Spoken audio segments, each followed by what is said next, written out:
Ya, masing-masing tentu selalu mencari celah, sekecil apapun celah pasti akan dimanfaatkan dalam rangka untuk memperoleh kemenangan. Gitu ya.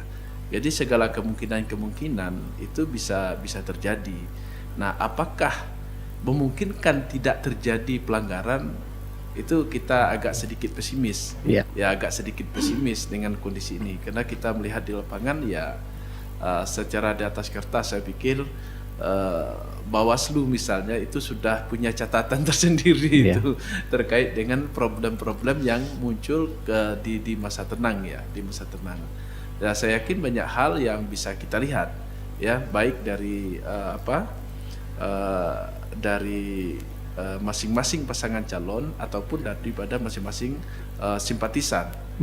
Bahkan yang paling menarik ini adalah dari kalangan simpatisan ini yang apakah mereka tidak mengetahui tentang aturan larangan di masa tenang atau mereka sengaja menghadirkan suasana itu untuk masih berusaha mempengaruhi pemilih tadi, meraih simpati masyarakat tadi dengan apapun dalihnya. Dalam berbagai macam bentuk. Yang sulit dihindari adalah hal-hal yang dilakukan melalui sosial media itu masih sangat banyak kalau kita perhatikan ya, masih sangat banyak terjadi memposting terkait dengan persoalan pemilu kemarin. Memang bukannya sekarang ketika kampanye akbar diposting sampai hari ini diposting ulang gitu ya, posting ulang terus menerus dan itu kadang-kadang menggunakan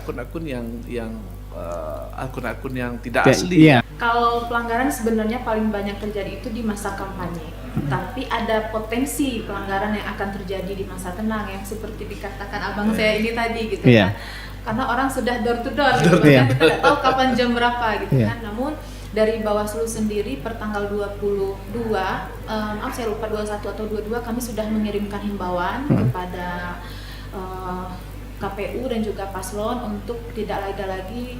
Pertama kita minta penertiban APK-nya dulu kemarin kan, memang kemarin kita baru selesai malam tadi itu di jam 23.30 menertibkan APK se-Kabupaten Kerinci.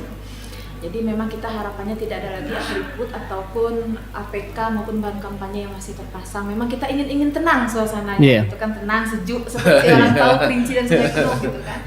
Nah, namun ada potensi pelanggaran yang berpotensi sekali terjadi di masa tenang, yaitu yang kita ketahui pasal 187 huruf A itu, di mana setiap orang yang dengan sengaja yang memberi, menerima, nah itu tadi, nah itu yang paling berpotensi terjadi di masa tenang. Kalau menurut pandangan kami ya, saya pikir itu menghilangkan mungkin tidak. Susah ya Bang ya? Susah itu, tidak mungkin itu.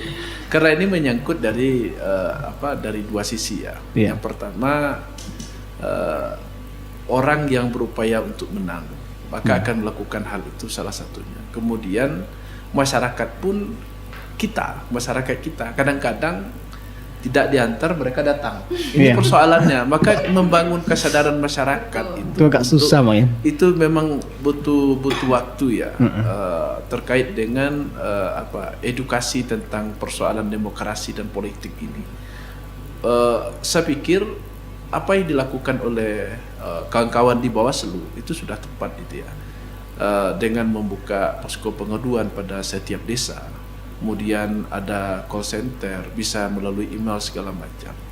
Tapi nanti coba kita buktikan nanti masyarakat tidak akan mungkin melaporkan itu kecuali ya money politik ini salah alamat, salah sasaran. Himbauan dari Bawaslu, kami meminta untuk masyarakat membudayakan tersinggung ketika ditawari politik uang gitu kan. Jadi dalam artian memang kalau kita ingin menghentikan itu secara totalitas kan agak susah kan? Tapi caranya ya kami melakukan himbauan, pencegahan, dan sekarang mulai dari malam tadi jajaran Bawaslu akan selalu melakukan monitoring di setiap kecamatan, di desa dan di desanya masing-masing, dan dari sentra Gakumdu mulai malam tadi sudah monitoring. Pilkada ini adalah perhelatan 5 tahun sekali, itu pasti terjadi. maka jangan sampai persoalan pilkada ini merusak silaturahim kita. Itu pertama. Yang kedua adalah hindari politik uang atau money politik gitu. Jangan sampai kita memilih berdasarkan berapa finansial yang diberikan. Tapi pilihlah berdasarkan sejauh mana keyakinan dari pemilih. Masyarakat memahami visi misi dan meyakini bahwasanya yang dipilih ini adalah pemimpin yang amanah, yang mereka anggap mampu untuk menjawab persoalan-persoalan yang sedang dihadapi oleh masyarakat Kerinci dan Kota Sungai Penuh.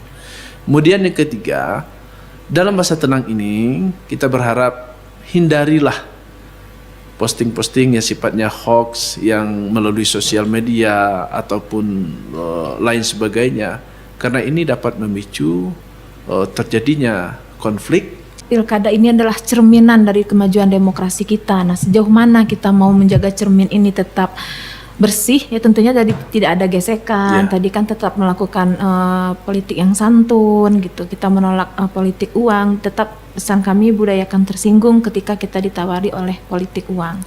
Dan harapan kedepannya mari sama-sama bantu Bawaslu untuk mengawasi tahapan pemilihan kepala daerah 2024 ini agar kita nantinya betul-betul memiliki pemimpin yang amanah, yang lebih baik daripada sebelumnya. Bukan yang sebelumnya tidak baik ya, maksudnya akan lebih baik lagi gitu. Kedepannya tentu itu harapan kita semua, dan pilkada ini berakhir dengan damai, tetap tertib gitu kan, nyaman, kembalilah seperti biasanya, tidak ada huru hara seperti itu.